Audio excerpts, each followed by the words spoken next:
Art Loft is brought to you by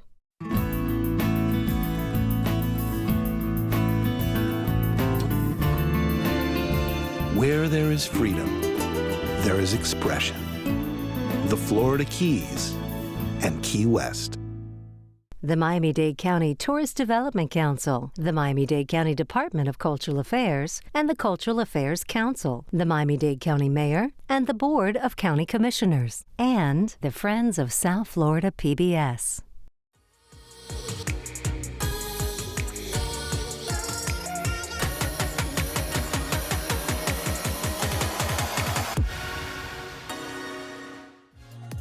Art Loft. It's the pulse of what's happening in our own backyard, as well as a taste of the arts across the United States.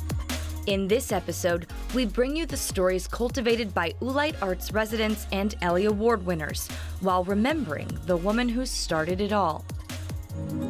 Being a photojournalist allows me to tell stories, not tell stories, retell stories.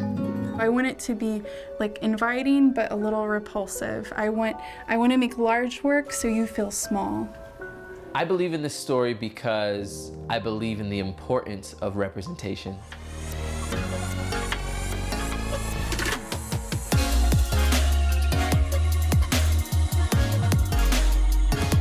First, a dedication to Ellie Schneiderman, a friend to all artists who had the vision to open an affordable space for creatives on Lincoln Road in Miami.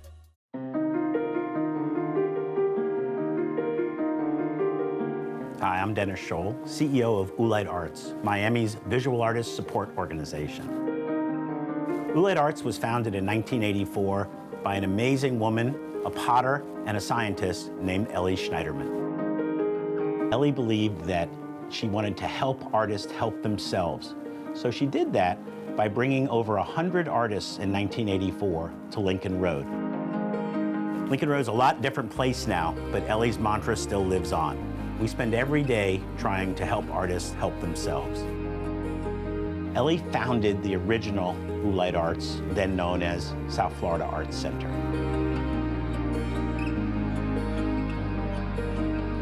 We lost Ellie recently, and these episodes of Art Loft tonight are dedicated to her.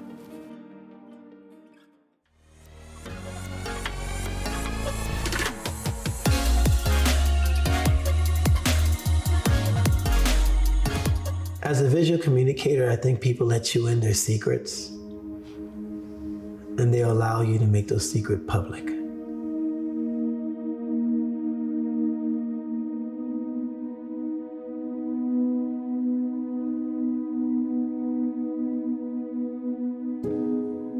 I think the camera has saved me. Me to tell you that I chose to be a photographer, that would be an outright lie. It chose me. It chose me because there was nothing in the world that I would do for 18 hours. There was nothing.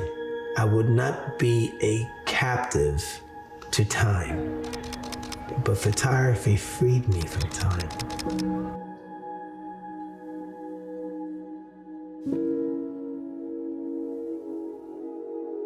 I am Carl Juste, and what that means, it depends who you ask.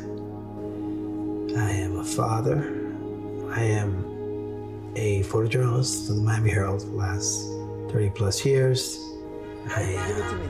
There we go. For the most part, trying to engage with this world with some type of equity.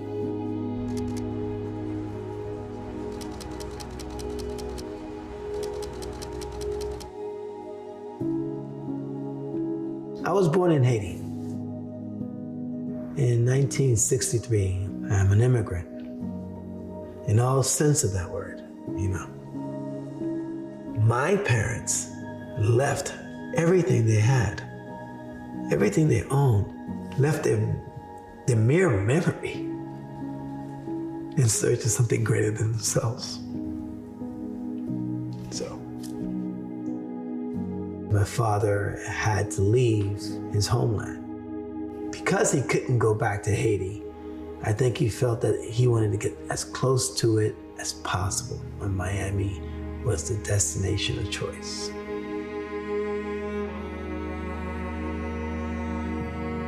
every time I open the door, I just think he's just watching over me.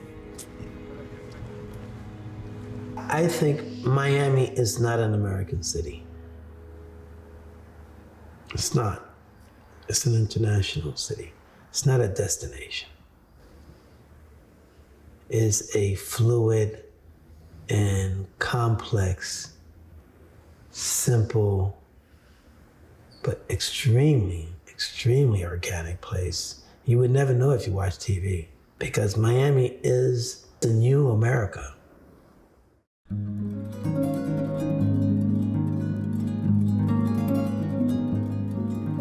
It's one of the few places in America, present in America, that people get on rink-a-dink boats, rafts, and flotation devices to plant their feet in their shores.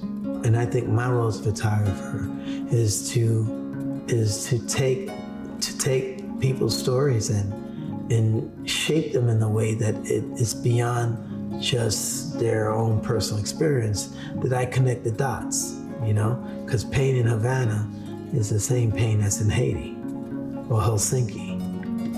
I'm constantly trying to connect the dots. I believe in the constellation of humanity, and I think photography allows me to draw these constellations, these connections. Being a photojournalist allows me to tell stories, not tell stories, retell stories, and retell those stories in a way that speaks truth to power.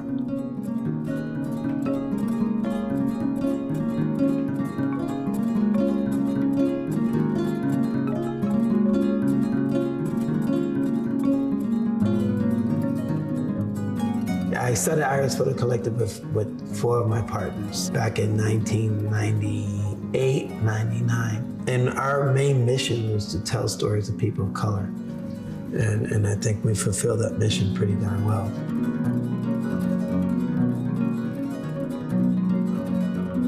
But we needed a home. We needed a place where we can work and we could practice. We needed to build a church, a visual church, a temple. So with the help of Oolite, I was able to plant that seed. And that's our main mission, is to find the cultural thread that binds us all.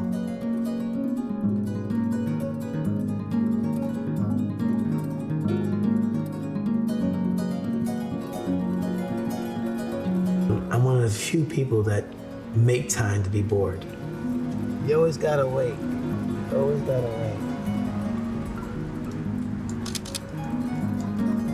Here it comes. Because all of my ideas, all those ideas came from just being quiet and listening. I live to listen to stories, and I live to retell them. Right, the photograph is a memory. People, when there's a hurricane or a fire in a house, people run back to the house. Once their family is safe, people have ran back in the house to go retrieve their pictures.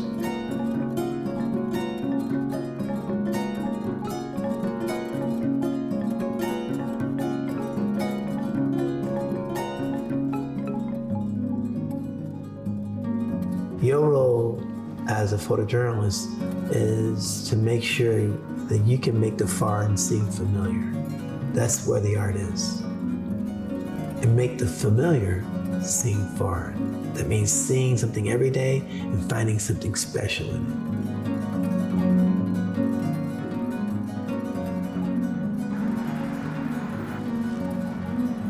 One thing that's really cool about Oolite Art, it's local. It's people who I know. It's an organization that I know. So I'm very grateful to Oolite. There's this connectivity that occurs. They're giving you promise.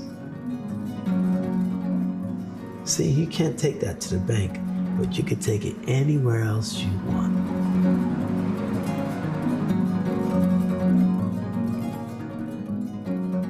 To see more of Carl's photographs, visit irisphotocollective.com. There, you can also explore his Ellie Award-winning project, the IPC Art Space in Little Haiti. There, he connects cultures and hosts workshops, exhibitions, and more.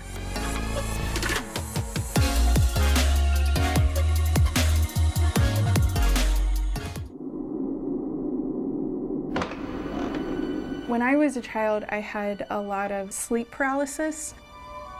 I would be awake and I would see things, and then I also had hallucinations till I was about 9.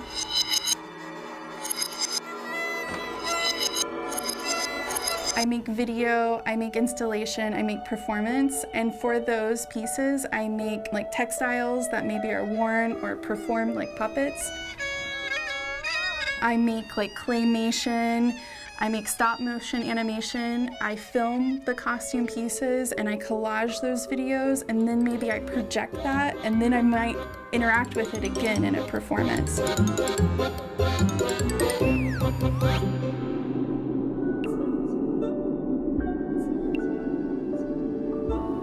My work is colorful and playful, and I use texture so that people will at least know how it feels or want to touch it, and that's really just bait.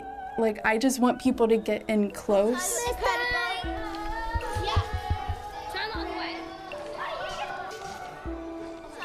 With these pieces themselves, that's not really the work. It's more like they're props for an installation or a performance or a video.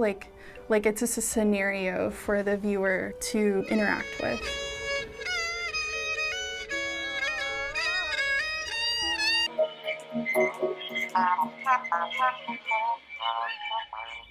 At the core of my work, there is anxiety and depression, but really I'm thinking of loneliness and isolation and vulnerability, and trying not to invade anyone else, but maybe I want to make them feel a little strange. I think that people who also are depressed or have issues with panic, they'll see my work and feel like they have a home, that they'll feel seen, but also the people that don't experience those things, that they can understand the feeling of just a little bit of chaos.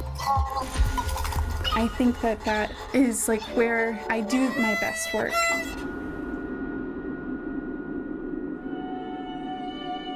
I make a lot of wearables. They're meant to not be a person, to not be symbols, to not be categorized. You're just encountering really uncertainty.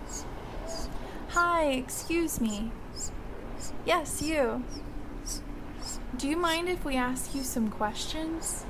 I enjoy having these costumes, these ambiguous creatures talk to you directly, and they don't explain anything. They don't explain why they are there or what they are exactly. He said we had to be quiet. I kind of will pull dialogue from sci-fi and horror movies where the creature shows up and it's trying to talk you into joining its side.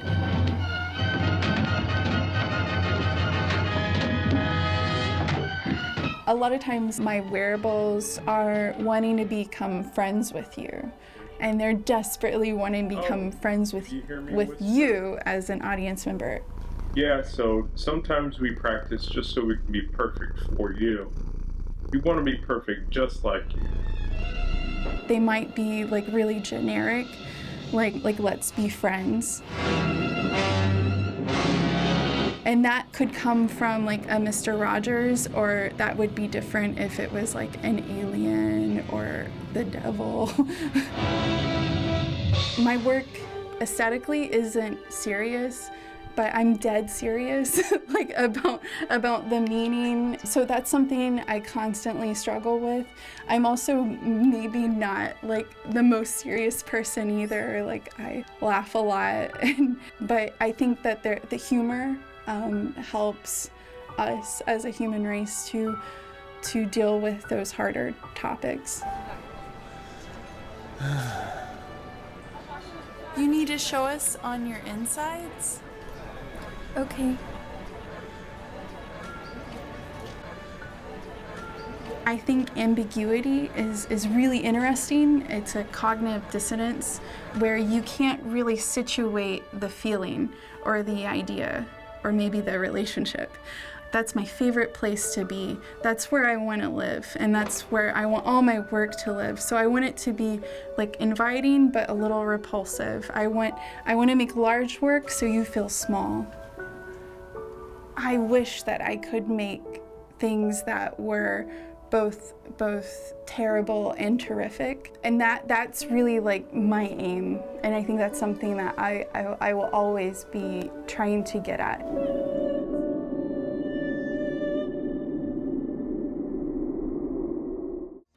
Artist Jen Clay is a studio resident at Oolite Arts. You can explore more of her work on Instagram at JenLenClay.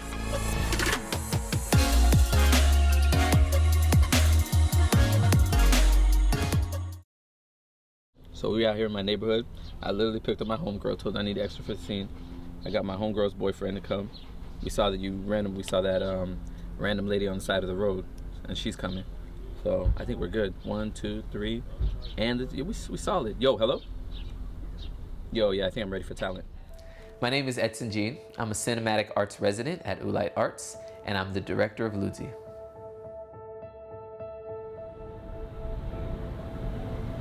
Luzie is a drama comedy, and it's about an immigrant nursing assistant who stops at nothing to send money back home to her family in Haiti.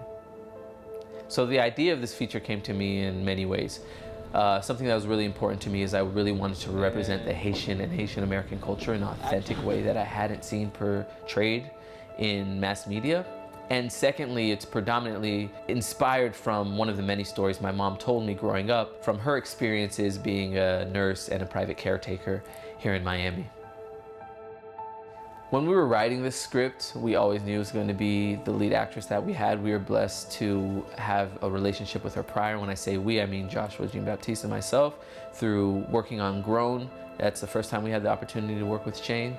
And we always knew there was a role that we really wanted to explore more that was more specific to our culture, because all three of us are Haitian American. The writing process for Josh and I was something that was very freeing because we didn't want to take ourselves too seriously. But more importantly for us, we wanted to read that script and read a script that echoed Miami, echoed the Haitian American culture, echoed the things that rang really true to us. So the first thing I had to do was find a producer that I can trust and that really understood the type of film that we were making. I'm Mark Pulaski. I was the producer of Luzie. So I was first brought onto the project. Me and Edson have known each other for a few years from Miami Film Festival events and just in the local community. He gave me a call one day and kind of was asking some questions about another feature film that I produced. Then he asked me to come on board as a producer of this film before he even told me that he was awarded the grant from Oolite.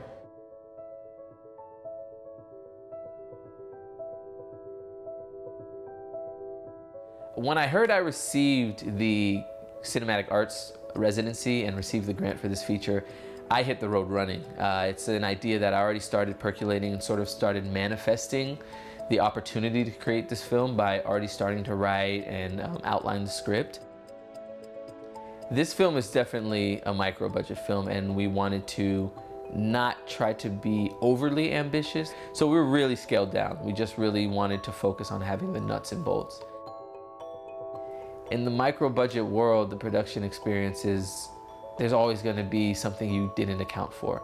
So having the kind of team that is ready to make adjustments on the fly is something that I'm super blessed that we had, because that definitely happened multiple times where, like, on our first day of shooting, we heard the location we were going to. For the second day, we lost it. So then we had to go in the middle of that shoot day during lunch and figure that out and get the next location. So you could plan and be as organized as possible, but there's always something that is fluctuating within making a movie. So just being ready for what that's gonna be was really key for us. This is what I was talking about. I was talking to Cortas about this. Like, you have an idea and then you allow someone else to, like, open up that idea, give you a better idea. You know? Yeah.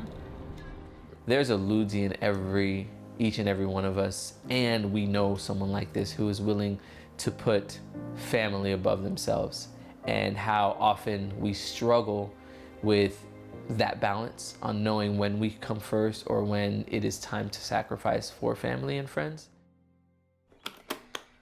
Fè Fafa konnen mwen très fier de li et m'a bien content voye l'argent pour ka achete pi belle robe qui gen nan tout pays, attendez? OK. Wa dil ça pour moi et n'a parlé plus tard. Rete nan men bon Dieu. I love you.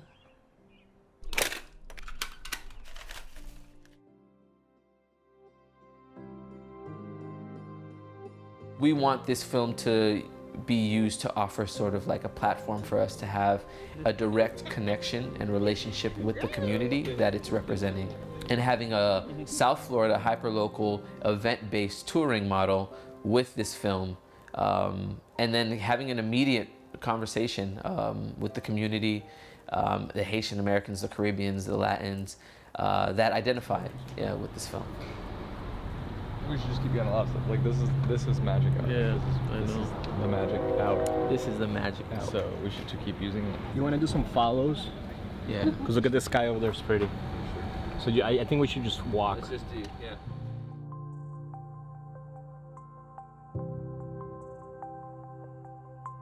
There's so many nuances within Miami, and those stories are untapped. And I think that's what's really unique about Miami. And there's a lot of storytellers that are excited to tell their own specific stories, and also in very different ways. The Oolite Arts Cinematic Arts Residency has been extremely helpful to my career. And I'm really excited for how it's really gonna shift the independent filmmaking here in Miami and getting filmmakers from sort of like their short film or doing smaller projects into having their first feature-length film where they could really show their artistry and hopefully get more opportunities from that. I believe in this story because I believe in the importance of representation and authentic representation, and how seeing yourself portrayed and your stories and your experience echoed through story, art, can really propel what you see possible for yourself in this world. That's a wrap. That's a wrap, yeah. That's a wrap. That's a Good wrap. job, guys. Yeah, great. Thank you so much, Shane. That was the 100th pod too. Thank you so Really? much. Yeah. Really? Good job. We tried. Thank you.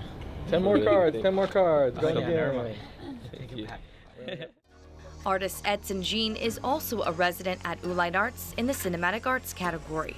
Visit oolitearts.org and click Residencies to find out more. Continue the conversation online. Art Loft is on Facebook, Instagram, and Twitter at ArtLoftSFL. Find full episodes and segments on a brand new website, artloftsfl.org, and on YouTube at South Florida PBS.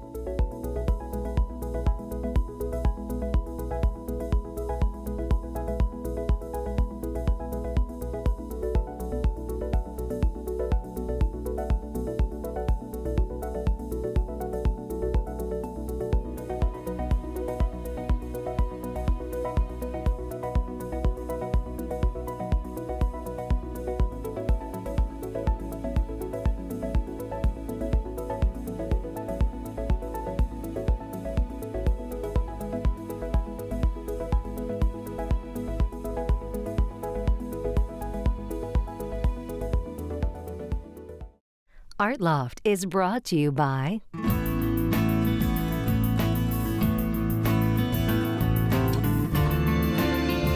Where there is freedom, there is expression. The Florida Keys and Key West. the Miami-Dade County Tourist Development Council, the Miami-Dade County Department of Cultural Affairs, and the Cultural Affairs Council, the Miami-Dade County Mayor, and the Board of County Commissioners, and the Friends of South Florida PBS.